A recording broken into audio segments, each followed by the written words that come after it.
Trust me, we've been through that. If the kids don't show. He's trying to buy your vote, so let him. Good evening, everyone. We're going to call to order the City Council meeting for February 23rd, 2015. If you'll please stand for Pledge of Allegiance. I pledge allegiance to the flag of the United States of America and to the republic for which it stands, one nation, under God, indivisible, with liberty and justice for all. Thank you. You may be seated. I know your agenda stated that we would have two of our Stillwater School students leading us in the pledge, but they were not able to join us this evening. Okay, it's going to take us down to proclamations, and we're going to start doing things a little bit differently. And instead of just me being the only one reading proclamations, there will be other counselors that are going to be reading proclamations. So tonight, our proclamation for One Book, One Community will be presented by Councilwoman Darlington. Good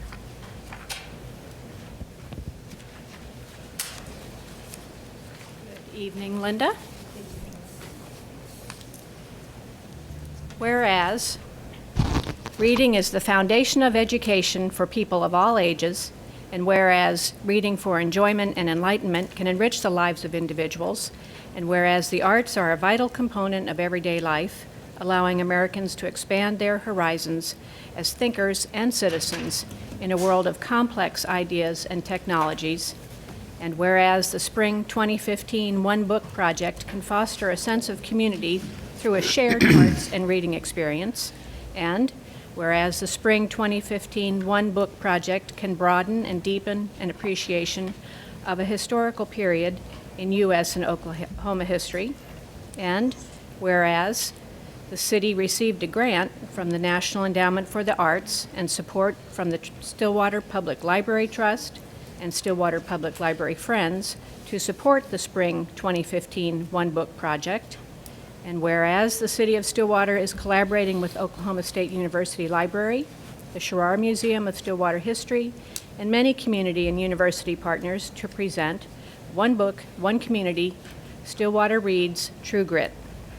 Now therefore I, Pat Darlington, City Councilor, on behalf of John Bartley, Stillwater Mayor, and my fellow City Councilors, hereby encourage all community members to participate in One Book, One Community, Stillwater Reads True Grit, by reading and discussing this classic novel by Charles Portis and attending programs and exhibits during the months of March and April.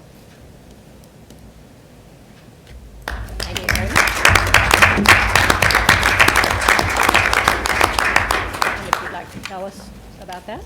I would. Just briefly, I did leave bookmarks for everyone in their seats, and our kickoff event is actually 1 week from tonight at 6:30 at the Stillwater Public Library, and we will have Rooster Cogburn there. So stop by the library and pick up a free copy of the book by joining one of our book discussions. And then, as you can see, we have multiple programs planned throughout the 7-week series. It's going to be very exciting, and I think that people are really going to enjoy participating in our True Grit series. So thank you all very much. I appreciate it. Linda, this is your lucky night. You get chocolate. I get chocolate. Yes. Thank you. And my picture. Oh, right before in the proclamation? Okay. Perfect timing.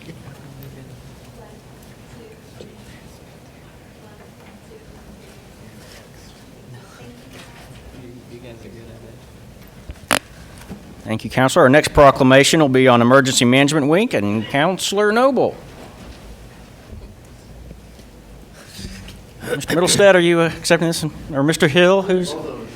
Okay, perfect.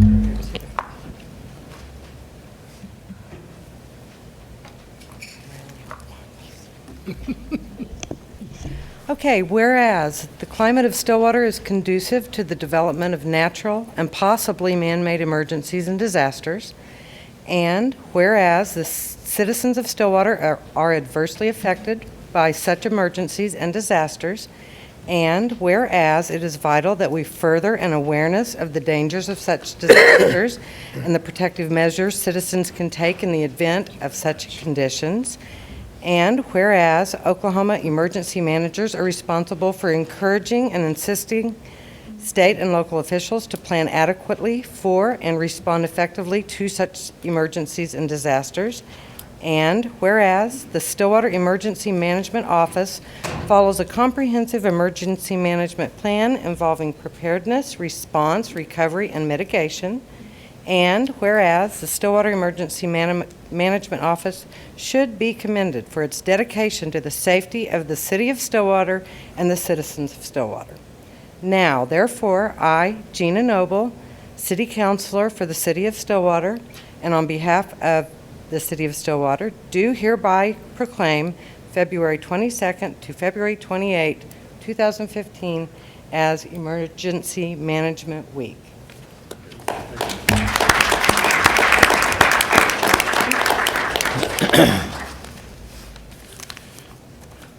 Well, thank you for recognizing this week as Emergency Management Week, as it is that way all the way through the state of Oklahoma and through the nation. And by doing this, you also recognize the need of the citizens in Stillwater and the Stillwater area to be prepared and aware of possible natural and man-made disasters that can affect them and their families. By recognizing this week, you join thousands of other communities in this preparedness initiative. As a result of the Emergency Management Week, we will be participating in several activities this week. One of them is going to be the Legislative Day at the Capitol. Then we have the Employee Safety Fair, which was postponed for another week, I think, that was scheduled for next week. And also, March 10th, we have a severe weather preparedness and awareness training put on by the National Weather Service.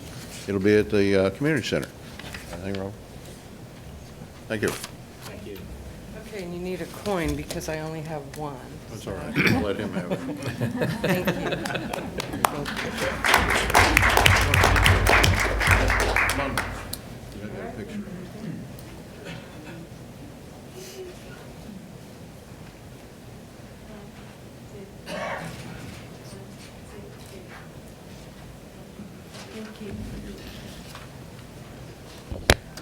Perfect. Thank you, Counselor, and thank you, Counselor. You're welcome. That's going to take us down to the consent docket, and we have items A through D on the consent docket. Does anyone wish to remove any item from the consent docket? I'd make a motion to approve the consent docket then. Second. We have a motion and a second to approve the consent docket. Crowdy. And that is approved 5-0. We'll shift. Well, I was a little bit to the left there. I needed to shift right. Okay, that's going to take us down to items, or public comment for items not scheduled for public hearing, and we have two this evening. And the first one, it appears both live inside the city limits. The first is Ariel Ross.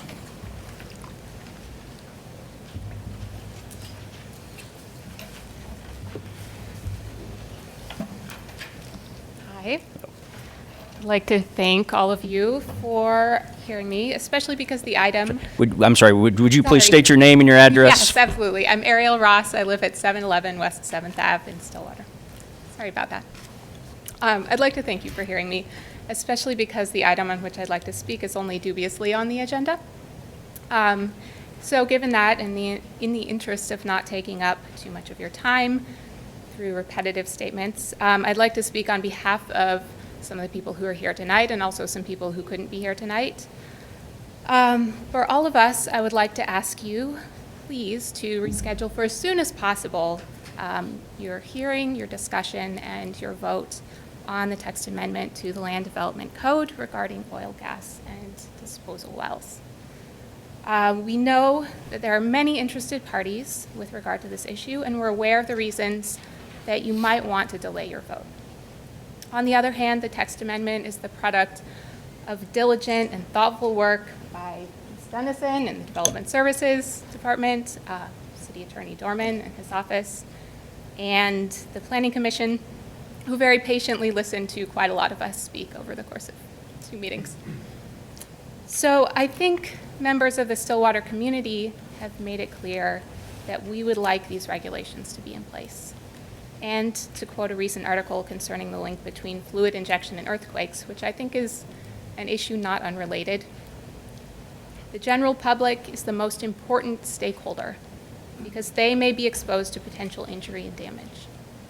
So for the sake of showing your commitment to protecting our community from injury and damage of property and person, we respectfully but urgently ask you to move forward with this issue and to do so with all possible speed. Thank you. And I also have this with some signatures of people that I'm speaking on behalf of. Thank you. And our next request is from Angel Bravo.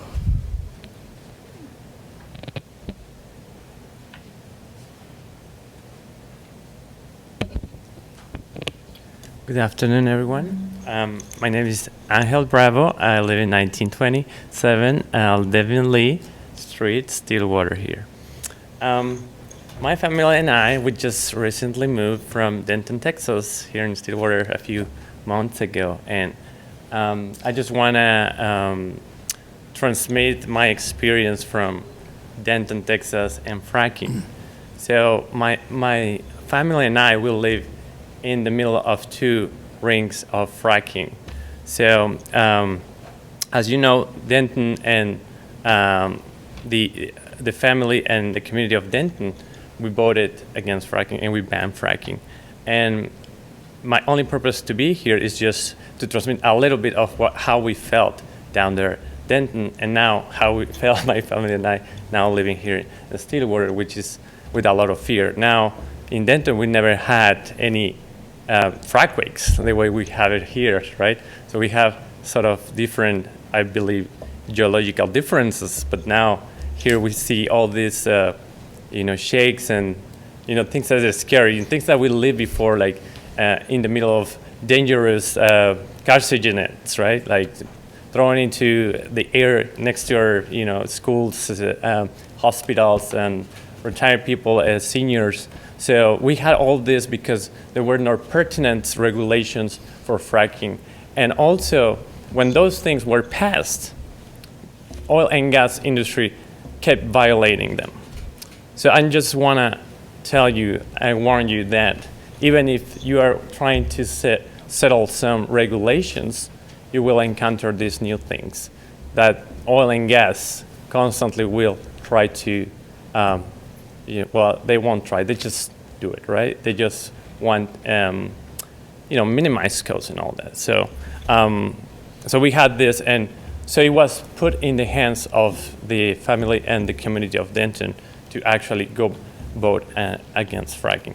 So it was once put in the hands of the council. We asked the council to take the lead, be the leaders for the safety of the community, and they put it in our hands. They wouldn't do it. So I hope you eventually have the strength, the wisdom to understand that you are here to protect us, all of us, and I wish you all the luck and all the luck of all these beautiful people that are opposing and trying to place security across in a ring between this dangerous practice and the citizens of Stillwater. Thank you very much. Thank you. Next, we'll go down to general orders, and the first item under general orders is to schedule a public hearing date, request from Easy DD for a certificate of public convenience and necessity. Now, Mr. Dorman, not only is this needing to be set because of last week, but have the requirements, has this applicant met the requirements so that we can set a public hearing? There's one item missing, an item from the Corporation Commission. I don't know, has that been received yet, Mr. Galloway? I have not received that yet. We're waiting on that. It might actually be advisable to not set this item at this time, pending until we receive this item from the Corporation Commission, because until that's received, the application is not complete. Okay, so what do we need to do to? We could. You have two options. You could set it for a specific date. The earliest date that you could set it for would be April 6th. given the publication times and so forth that are in place. Or if you took no action tonight, then you could, whenever the application is received, the city manager could advise you of that fact, and that the next meeting where you are advised of that fact, then you could set it at that time for a public hearing. So you could take action to set it, or just simply not do anything tonight and wait on the manager to advise that the application is complete. And so we I'd couldn't have recommend taken the latter. action last week anyway, even if we'd had a meeting. Yes, I would recommend you take no action this evening. Okay. I would hate to call a public hearing and then not receive the item and then have to cancel it and call another one. I would agree. Okay. All right, so council, does anyone wish to take action on item A? No, thank you. Okay, well, no action was taken, and let us know when they're ready. Right, will do. Okay, that's going to take us to the next item. Item B, schedule a hearing date to receive public comment, text amendment to land development code. Okay,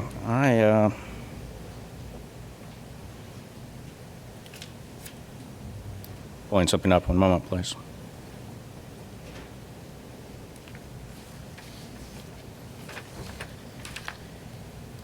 Okay, as we all know, this item was scheduled for last week. It did not get heard, and just to make sure everyone understands, I think most people do understand why we're having to take this step. Since a duly noticed public hearing did not occur, no action happened to postpone or delay the date officially. That public notice became null and void. So we are now in the position of having a Planning Commission request, or Planning Commission recommendation that is to be delivered to us and to hold a public hearing on that recommendation for a text amendment. So the question before us is what date to set that public hearing or not. That's the question. Now, there has been a whole lot of conversation about this item, and there's been a whole lot of what I would call misinformation coming from many directions on this item. And so we are functionally trying to tiptoe through a minefield, and we've got people from all sides functionally telling us we need to jump with blinders on. Now, with that, our number one concern is the people of Stillwater. And to take it a step further, that really is our only concern, the people inside the city limits of Stillwater. That's all we can really deal with this ordinance. Those are where our concerns need to be. Now, with that, I wish everything was that simple. Unfortunately, nothing is that simple. And, well, Mr. Dorman, will you please give us a quick update on the legislation that's pending as it is pertinent to this question? There are two bills pending in the legislature at this time. The first bill, House Bill 2178, passed committee on February the 10th, and it's not scheduled for floor action, but it can be brought up at any time on the floor and voted on. So it's a live bill at this point. The other measure, which is Senate Bill 809, passed the House Energy Committee on the 19th of February with a due pass recommendation, and it likewise is on the floor now and could be brought up for a vote at any time. There is a compromise that has been proposed by the Oklahoma Municipal League that would change significantly some of the provisions of these bills and obviously work much more to the benefit of cities and retain as much of the status quo as is possible. And that is going to be proposed hopefully to the House and Senate leadership at some point here in the next few days. We're waiting for a response back from the industry. They have a copy of the bill and have been talking to the Municipal League about some possible compromises, so that is also out there. So everything is moving right now, and we're told that the action on these bills will probably happen sooner rather than later. This compromise language, when you say effectively keep the status quo, I want to make sure that we all understand what that means, meaning allow cities to actually put in zoning regulations to protect its citizens.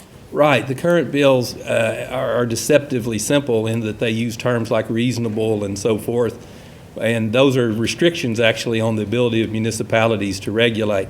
If you look at the current version of the law, 52 OS 137, there is no such restriction in the language, and it's been on the books unchanged for 80 years. So this is obviously, the bills are a big departure from this. Wait, say that again? Did you just say that the rules we currently are limited by have been in place for 80 years? Yes, sir. The bill has, that particular statute has never been amended, as best I can tell. And so it's just now getting a lot of airplay. 80 years, yes. For 80 years, this has worked pretty well. Okay. This has worked very well, meaning municipalities deciding. Well, it's a shared responsibility between the state and the municipalities. And the legislature back in 1935, when this section was adopted, along with the courts, saw that municipalities had a role in dealing with matters such as zoning and making sure that the uses were compatible, which is what is trying to happen here. And that's all we're trying to do is ensure compatibility here. There's no attempt in the proposed ordinance to get in and regulate the how or get involved in how the drilling is done or anything of that nature. Gotcha.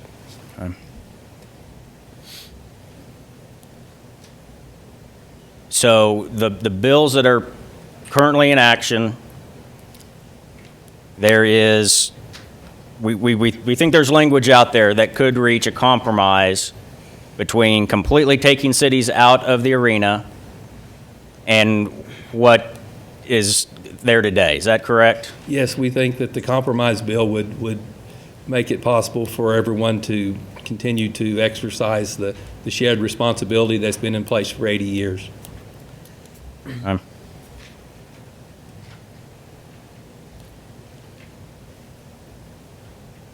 We have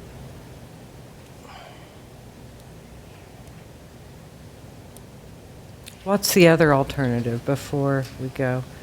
If the current bills pass in their current form, then there will probably be a lot of litigation involving municipal restrictions on regulation of oil and gas activities, particularly as it pertains to zoning and land use. litigation with the cities. With the cities and challenging the validity of municipal ordinances that are enacted subsequent to these provisions, or even in place now, because some of them are could be viewed as unreasonable under current Corporation Commission regulations.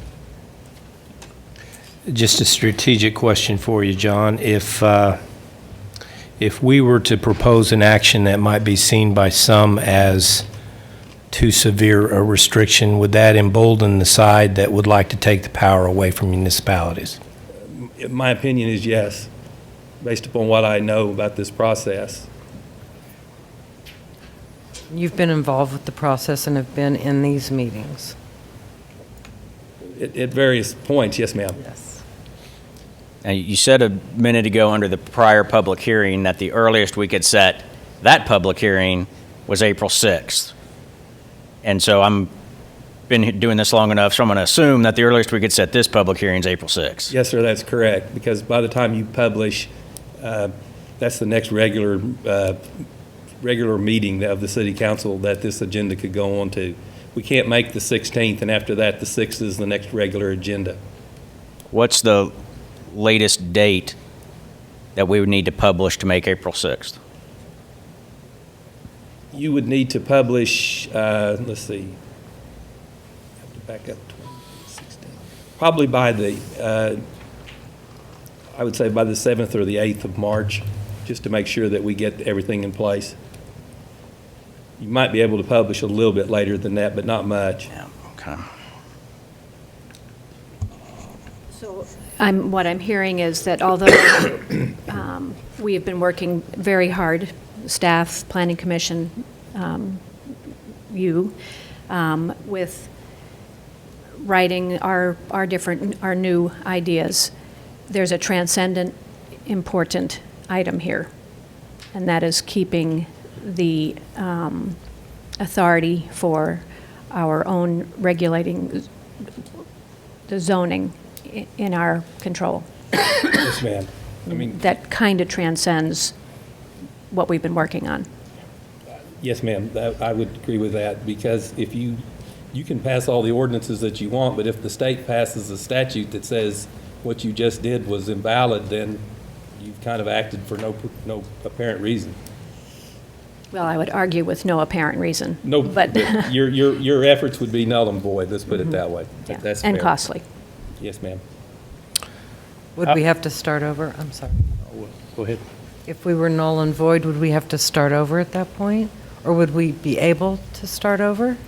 You would be able to start over within the parameters of whatever the new statute allowed you to regulate.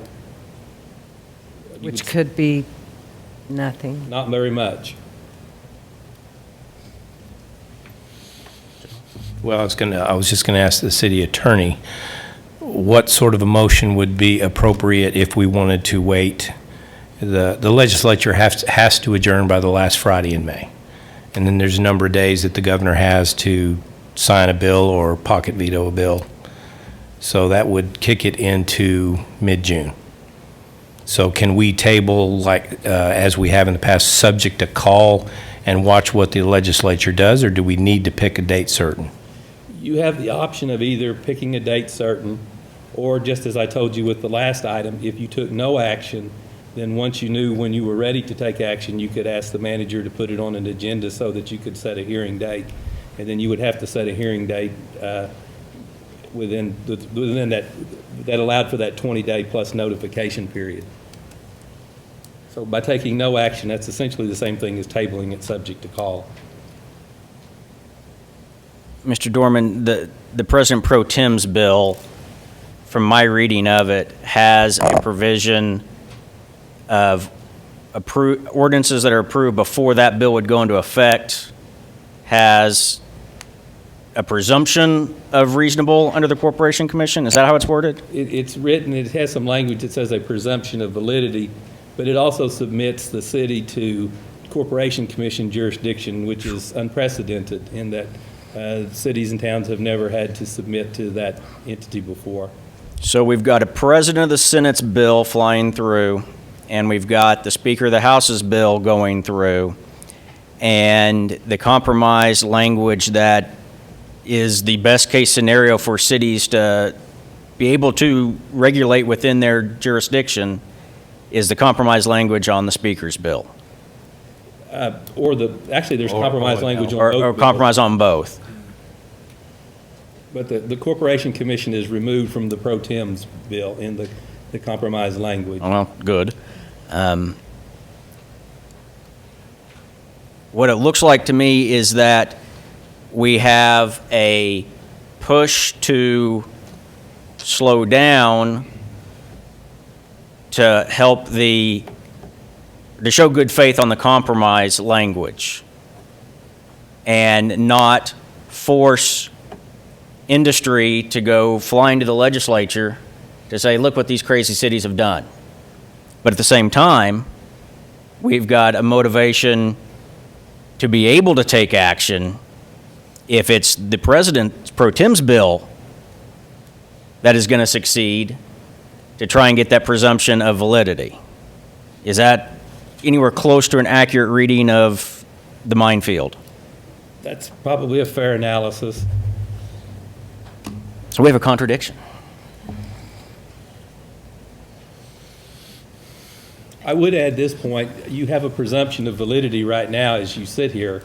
All zoning legislation, all zoning laws are legislative actions, and they are presumed valid. And so you already have that in place. You don't need the Pro Tem's bill to give you that presumption.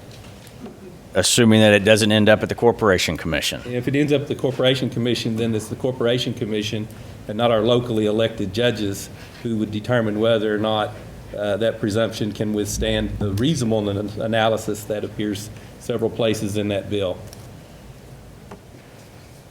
How is reasonable defined? This is, again, I hate to say it, but this is one of those depends answers. It's very contextual oriented, and it's reasonableness within the particular situation that you are in. And reasonableness in the context of oil and gas regulations could be reasonable as compared to a state statute. It could be reasonable as applied in or implied even from existing regulations. It's kind of a minefield, so it's difficult to navigate. But I would tell you that every city attorney that I've talked to that's read this bill, the first thing that comes out of their mouth is reasonable. That doesn't work. There's not, to anyone's knowledge, a single state statute that empowers cities to regulate things that uses the word reasonable as the standard for the type of regulation that cities would have to approve. Type of review. Yes. Would it not be a compromise to have it on our agenda April 2nd? As opposed to waiting until June or You mean April 6th? April 6th, yeah. Well, I mean, does that give us the idea of, yep, this is our compromise? I tell you what, I, in looking at trying to walk that tightrope between giving the legislature the chance to do what's right, but at the same time, keeping us flexible enough to take action as needed, I think setting a date in April is probably a good thing to do. It gives the legislature time. Well, I would just offer that this isn't the only thing the legislature is thinking about, Very true. and they're dealing with a 600 million shortfall. They will address that first. I mean, there'll be bills passed and considered and what all, but I just, my experience is it's going to take time for them to work it out, and especially if they have to reach a compromise between the House and the Senate. And I think April 6th would be a push, honestly. I really do. But the worst that would happen would be that we then table it again. I still think, I don't like the idea of not taking action at all, because I think we need to, the idea of tabling it, waiting for the legislature to act, and then we would reconsider after that act, sends a message. Doing nothing doesn't. It just doesn't seem to send the same message to me. Well, and at the same time, I mean, if you take the legislature issue out of this, the fact that we've been working on this item now for 4 weeks now, and our friends down in Norman have been working on this for 8 months, and last week, in this exact position we're sitting here tonight, they took no action. They did not set a hearing date to approve a staff report, nor set a date for a first reading of an ordinance. Now, I'm not saying that's the right thing to do, but I'm just sharing information I have. I think that some sort of setting a date is important, and finding that right date now becomes the difficult part of the conversation. But setting a date to say, you know what, we're serious, and let's get to the hard conversation, because I do realize how people have worked hard and gotten to this in a very fast manner, but a little bit of delay and a little bit of looking at this is going to go a long way. And looking at this with some refreshed eyes from a speed fest through 8 days and 12 hours of hearing doesn't always result in the best language. So I think, we're a month out from the earliest we could possibly do this. Even without the legislature, I've got no problem with that delay, because you know what? We haven't had a drilling application inside the city limits since, what, '08? 2008. And so the month doesn't hurt. In fact, I think it'll help get the better language together. Because the bottom line, we cannot allow this conversation and this proposed text amendment. We don't need Stillwater to be anyone's poster board. We don't need to be the oil companies' fight to go down and show the legislature how crazy we are. But at the same time, this is about what's right for the citizens within our control, and that's zoning. And surface issues between property owners, because that's what we're talking about. I'd prefer to think that it does not show anybody how crazy we are.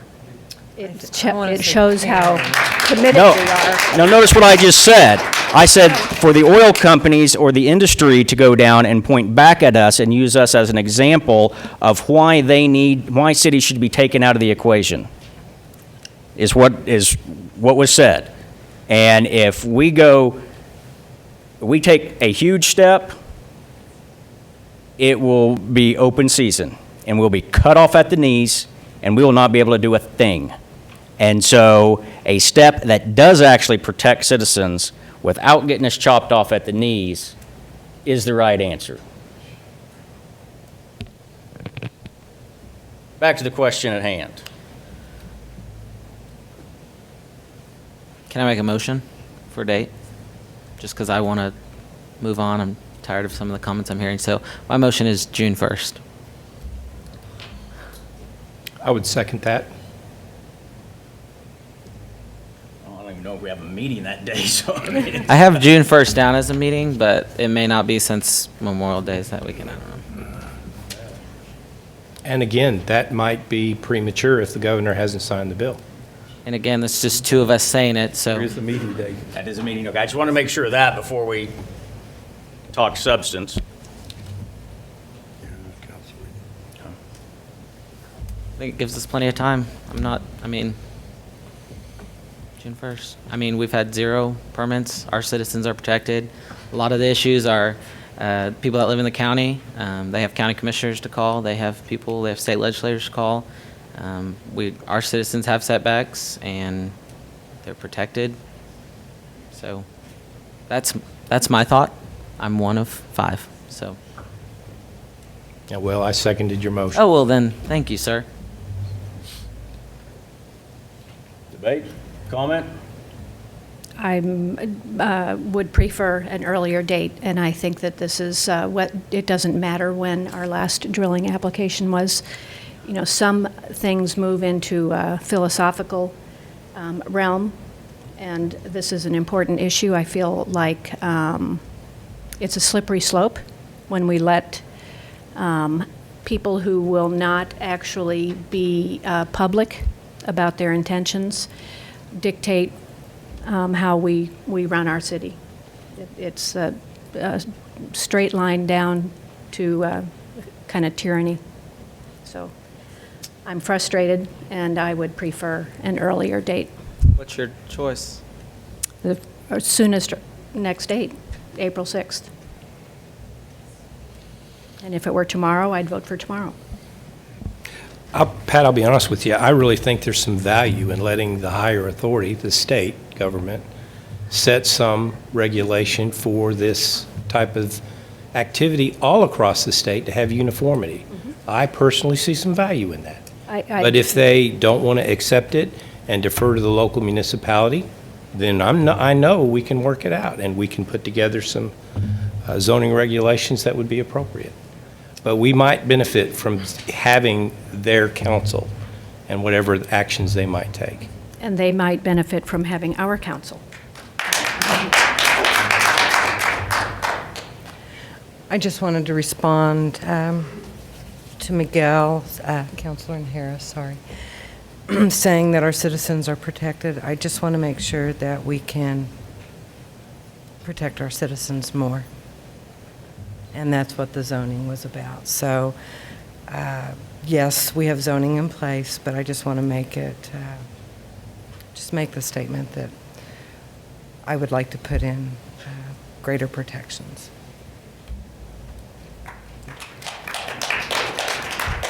Did I say I was against greater protection?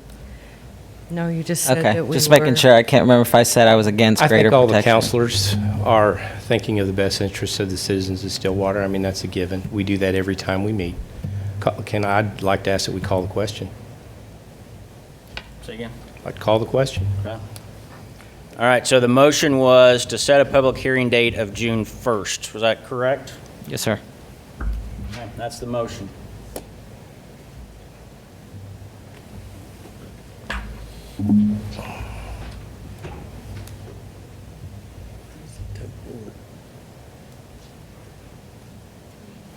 I'm lost.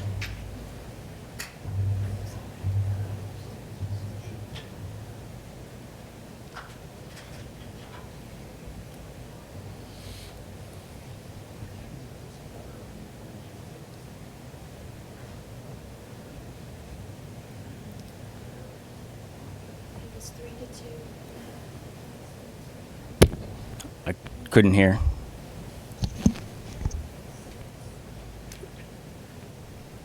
Do you want to do?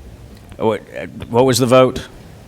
Vote was 3-2, or excuse me, 2-3. It was 2-3, so that motion does fail. 2 yes, 3 no. All right, that motion, I would please ask that everyone, we're going to have good decorum in this room.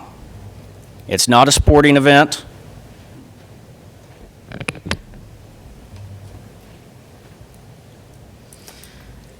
Is there another motion that someone would like to make? I'd like to make a motion to have this on the agenda on April 6th. Second.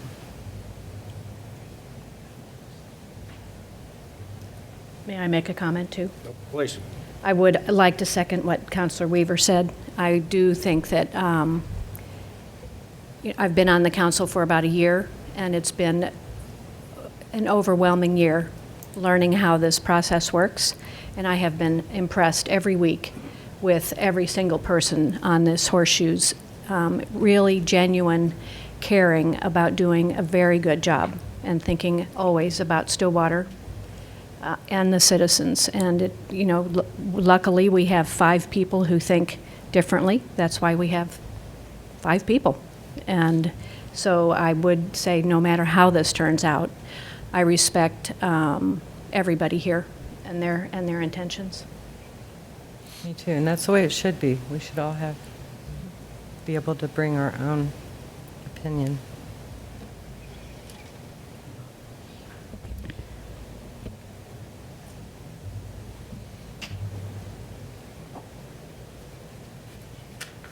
Tell you what, we can go back and forth on dates, and we can throw a dart all we want.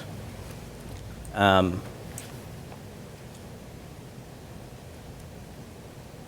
think April 6th is too soon. I think June 1st is too late.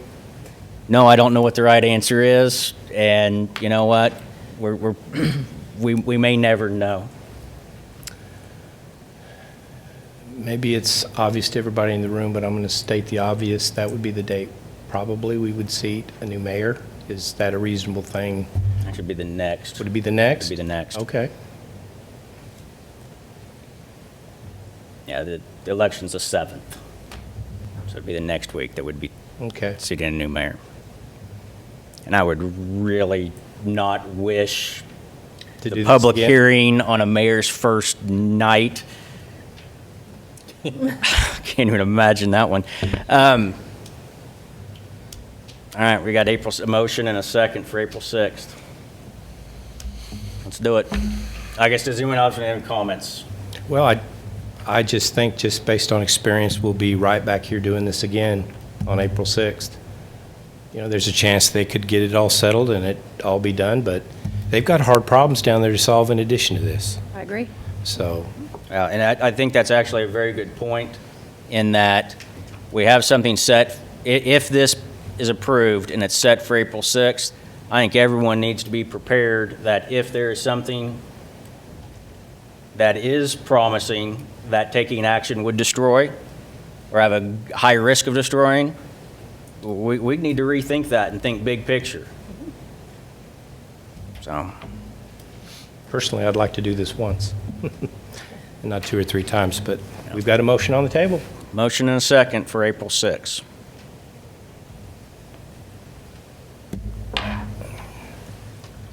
As approved, 3-2. So the public hearing will be set for April 6th. Next item on our agenda is, flip through my agenda here.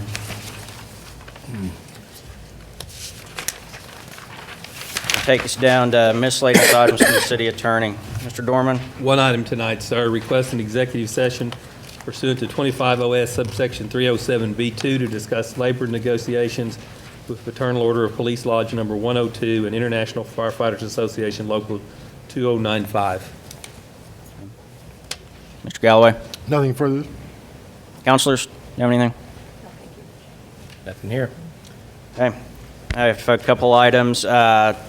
KSPI, 7 to 8 a.m. tomorrow at 8:15. I will be on the radio, and then also Wednesday morning, 7 o'clock on Triple Play. And then I hope to have hospital board appointments for the March 2nd agenda, but I make no promises. Can I raise a point on that? Yes, sir. You actually need to appoint members to serve on the nominating committee because the trust indenture has been filed with the Secretary of State, so technically the amendments are in place. So you might want to schedule for the March 2nd meeting appointments of counselors or whoever you want to designate to be the 2 city representatives on the nominating committee. Okay, that makes perfect sense. Okay, can we do that on March 2nd, appoint someone to that committee? Sure. Okay, will you put that on the agenda, please? We've got it. Thank you. Okay. There being no other comments, anything for upcoming meetings? Okay, I'm going to recess city council meeting and call to order the SUA meeting, if I can find that agenda. Call to order the February 23rd, 2015 Stillwater Utility Authority meeting. We have items A through D on the consent docket. Does anyone wish to remove anything from the consent docket? No, sir. Is there a motion on the consent docket? Motion to approve the consent docket. Second. Oh, oops, my bad. Meant to do yes. Yeah. Consent docket's approved. You did not mean to vote no, I understand. Yeah, that's correct. Okay, well, it passed. Take us down to general orders, amendment professional services agreement. Mr. Millis.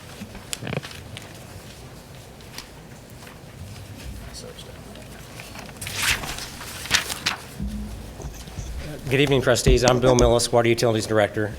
Here tonight to request authorization to execute an amendment to a professional services agreement with Garver Engineers. Garver was the design engineer for the Perkins Road pump station, and which was completed in November of 2014. And we here, for your reference on the map, we have this. The red at the top is 32nd and Perkins. So down here is the Harley dealership, and where Boomer Road intersects with Perkins Road. Down here at the bottom is 44th Avenue. During the startup and testing of the pump station, there's a little photo of the pump station in place. The downstream line broke several times due to the higher pressure. And so staff believes that we need to replace that line as soon as practical. It was already on in our capital planning program. We knew that it would come up at some point in the relatively near future, but that needs to be as soon as we can get it done. So the blue portion of the line there is what we call Package A and Package B. We've tried to determine how far we need to replace this line, and that's the point down to Package A, which is 3,500 feet from the pump station.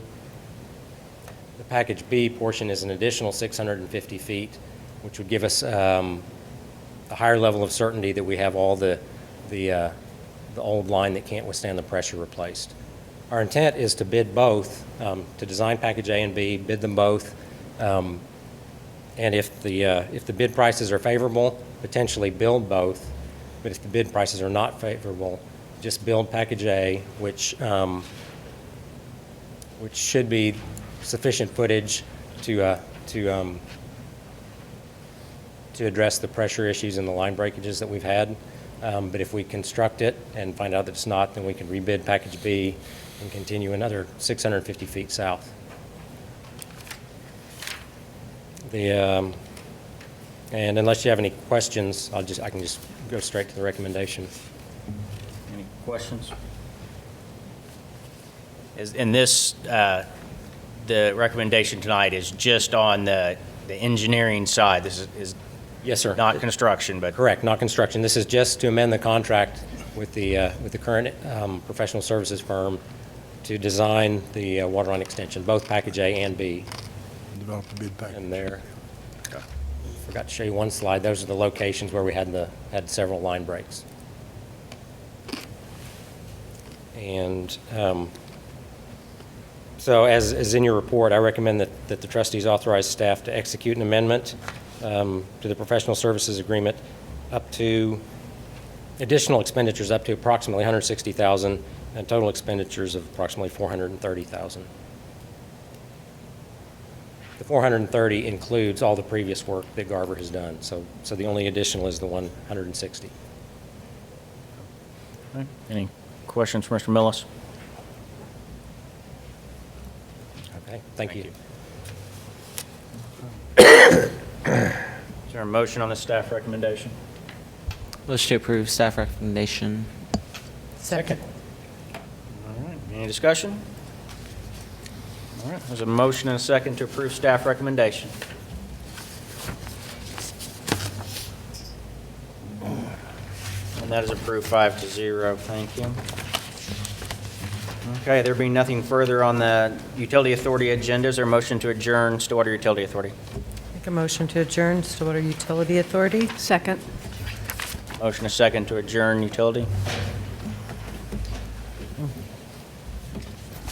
That's approved 5-0. We'll reconvene City Council, and is there a motion to move into executive session? So moved. Second. All right, we have a motion and a second to move to executive session.